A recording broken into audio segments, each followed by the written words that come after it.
moi, je pense toujours la même chose. En fait, je pense qu'on entend toujours les mêmes et que personne n'arrive à, enfin, ou en tout cas que ces gens-là n'arrivent pas à fédérer autour d'eux parce qu'ils n'ont pas du tout les mêmes intérêts que les trois quarts des autres clubs. C'est le souci. On entend les deux, trois clubs qui ont ou qui avaient à un moment donné, puisque c'est fini maintenant, un intérêt économique. Est-ce que ça continue absolument?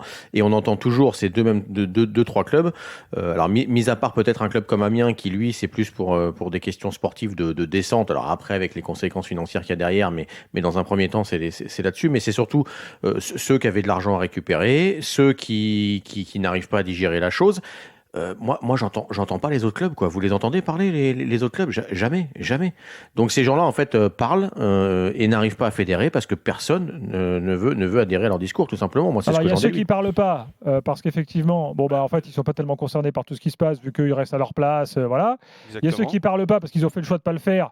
Voilà, je prends le cas d'un Marc Keller, par exemple, qui a dit, moi, je veux pas ajouter de la cacophonie à la cacophonie, donc je m'exprime pas, et puis j'assiste aux réunions et je suis actif dans les réunions.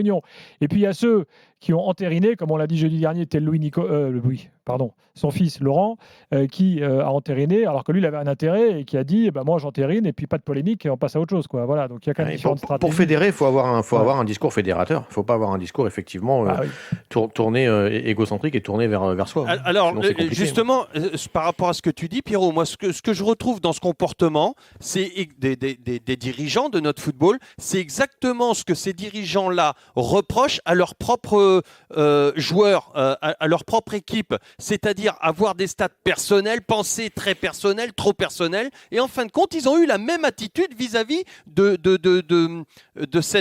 football, de la gestion du football national.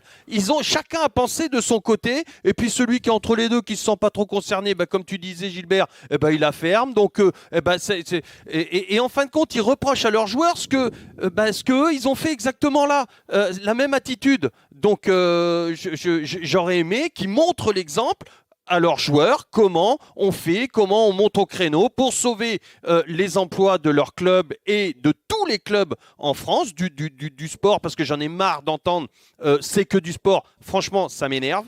J'ai regardé encore tous les chiffres. Non, mais attendez, tu sais que la filière football, c'est 35 000 emplois. En France, hein. Ouais, minimum. Ouais, 35 000 quand emplois. tu remets ça, Quand tu dis ça, au nombre. Tout de suite, c'est moi. Les gens qui disent, ouais, mais c'est que du foot. Enfin, non, mais c'est 35 000 emplois. Ouais, et quand tu remets ça au nombre de joueurs qu'il y a sur les terrains L1 et L2, ça fait un joueur crée 32 emplois. Un joueur crée 32 emplois. C'est énorme. Donc qu'on arrête de dire. Il y a à peu près 1000 joueurs professionnels. C'est ça. Voilà. Tu y es. Et un joueur fait créer 32 emplois. Qui le fait dans ceux qui disent c'est que du sport? Il n'y en a pas un qui crée 32 emplois comme ça. Il n'y en a pas beaucoup, en tout cas. Alors,